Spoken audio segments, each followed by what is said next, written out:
Good morning, everybody. Welcome back to the #1 ambassador for all of Cabovers on YouTube. That's right, Peterbilt Mike here.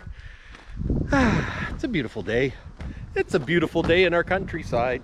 Yeah, it's September. Tomorrow's the first day of school for the kids. And yeah, it's kind of crazy how quickly the summer went. Didn't do anything fun this summer. Well, we went camping a few times, but yeah, I probably should have done more with the kids, but you know, COVID, But anyways, on this episode of Peterbilt Mike, I thought I would talk you guys through what I'm thinking about for the future of Peterbilt Mike's truck shop. I know what you're thinking, Mike, you have a truck shop. Well, yes, I've got Mike's garage, but it's getting kind of full. So I need a storage facility for all my cabovers. Now I've got 2 cabovers. We've got the K100, we've got the Peterbilt. I might be looking at 3, maybe 4 more. Now I know what you're thinking, Mike, that's too many cabovers, but can you really have too many? And you know what, I'd already have it by now, but it's a real bugger because it's another K100E and it's really tall. And I'm trying to figure out a way to get it to fit on my deck because I know what you're thinking, Mike, you got a big deck.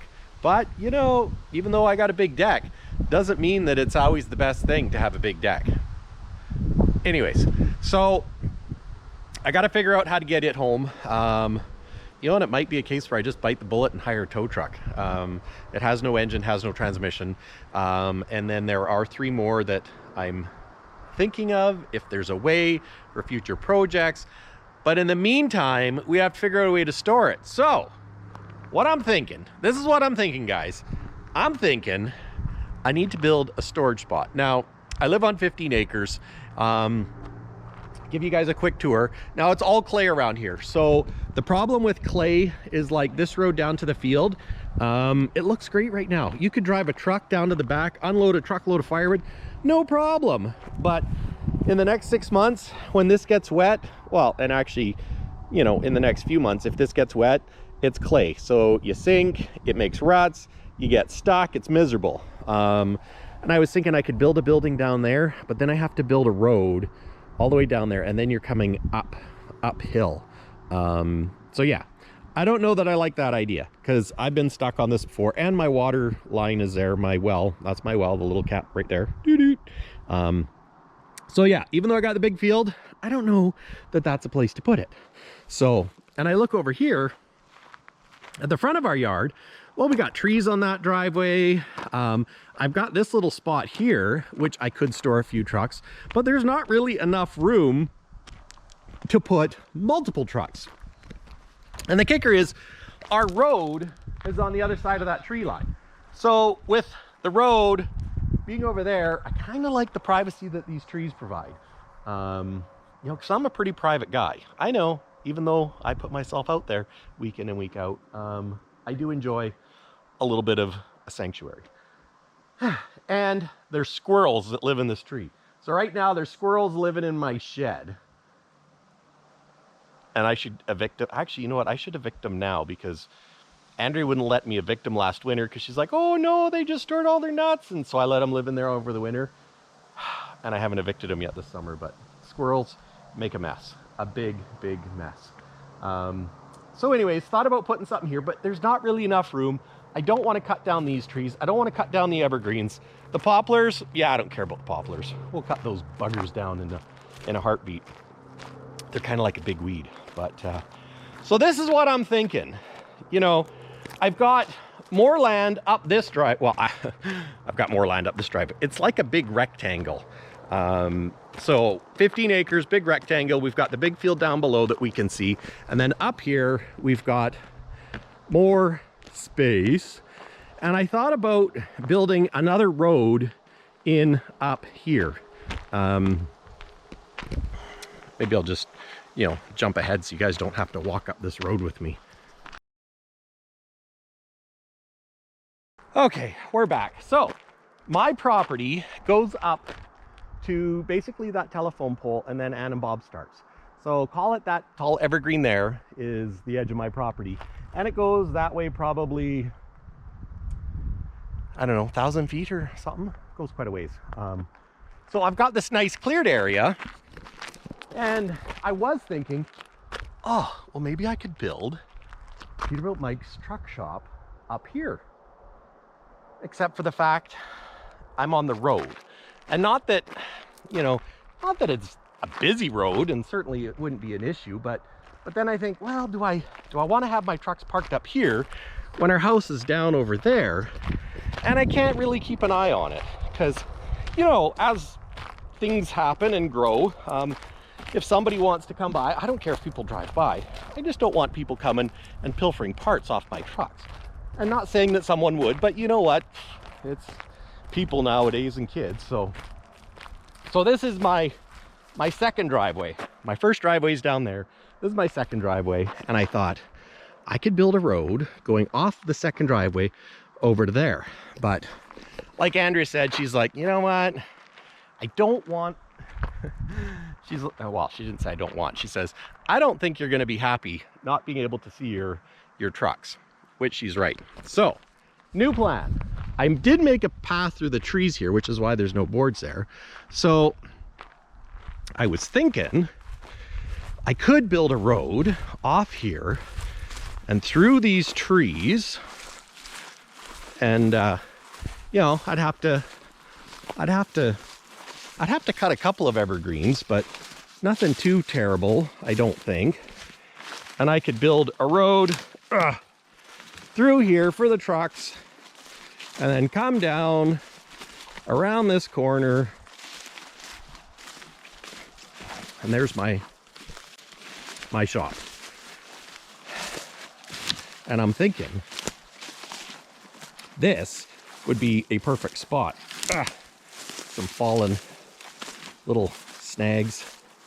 So right here, you know, we've got the shop there. There's Frankenshed. And these, you know, this is kind of an open area with lots of little poplars. The evergreens are kind of spread out. But then Andrea said, what's the point? And, you know, she's got some good ideas. I'll give her some credit because, you know, after all, she married me. Yeah, she's like, why bother putting a road in there? Why not just have it so it comes through, straight through here? Build your shelter for the trucks here so that way we've got the privacy from the highway road. It's not really a highway here. So, you know, people driving by, you can't really see what I got. Give some privacy, and this is all crap trees anyways that I got to get rid of. So, yeah, I think that's what we're gonna do. We might have to take out these trees, but you know what? Collateral damage. You can't have them all. I've got the trees over there, which we flip back around. So this is nice because you see those evergreens. Keep those ones. All these little poplar suckers. Get rid of these this winter, and then yeah, I could build myself a shelter. When I say shelter, I'm thinking, this is what I'm thinking. I'm thinking a 40 by 80 pole barn, you know, basically a roof and poles, gravel floor. And then, yeah, that way I can park all my cabovers undercover. I could pick up a couple more and they can stay undercover because, you know what, snow, rain, all the rest of it, water damage, that's what just kills these things. And build it right here. Now there's a bit of a grade, so I'd have to build this side up or cut that side down, probably cut that side down and make it so the water runs around, and yeah, build myself a nice little 40 by 80. Now the reason why I'm thinking 40 by 80 is, one, build it bigger than you think you need. Doesn't matter what you're doing. If you're thinking about building a garage and you say, well, you know, Mike, I only need a 20 by 30. No. Build yourself a 40, well, depending on how much room you have, you know, build a 25 by 30. If you're thinking about going 8-foot high ceilings, go 10, because that little bit extra, you'll thank yourself for doing that one day. So this is what I'm thinking. Frankenshed, I think Frankenshed it's time to go. You know, it was a Costco shelter. I've used tarps on it. It's ended up in the trees before from the wind. Not using it, just using it for storing firewood totes, and the tarp's long since, you know, gone. But if I, you know, oh, hey, I lost a couple boards there. Huh. Never noticed that. Wonder if a bear was in the yard. Happens. Mind you, all these posts are they were done when we moved here like 15 years ago, or before we moved here, and they are not solid. They were poplar logs, so there we go, fixed it. Poplar trees, sorry. Well, I guess they're still a log. And stripped, and the neighbor kids stripped them and painted them. But poplar, yeah, not a really good wood. Fence posts are still in good shape, so I need to get some treated wood, boards, poles, whatever, and redo our fencing. But this is what I'm thinking. Knock out this pole and make a driveway right through here. So I could come down this driveway and back in, or we could come up this driveway and drive straight in. So take this out. So this would be a roadway, and the water actually runs right through here, and the spring runoff runs to the right of those parts. And that's kind of a low area. This is, of course, higher. So I'm thinking leave this tree and clean this out. You know, maybe even, well, I don't know. These trees all might have to go. It's probably best for them all to go. Maybe leave these ones. Questionable on those ones. Those ones might be able to stay. These ones got to go. Those ones over there could probably stay. And then basically make a roadway through here into where all those poplars are out back. So that's what I'm thinking.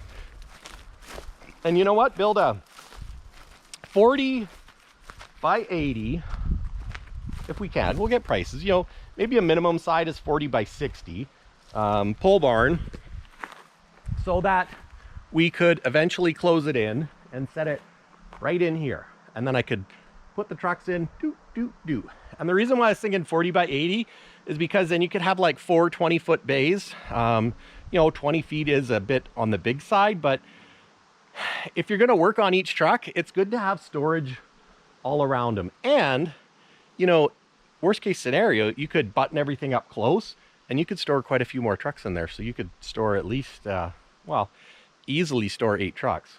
And I know my plan isn't to get 8 trucks, but like I said, build it bigger than what you think you need, because you'll thank yourself.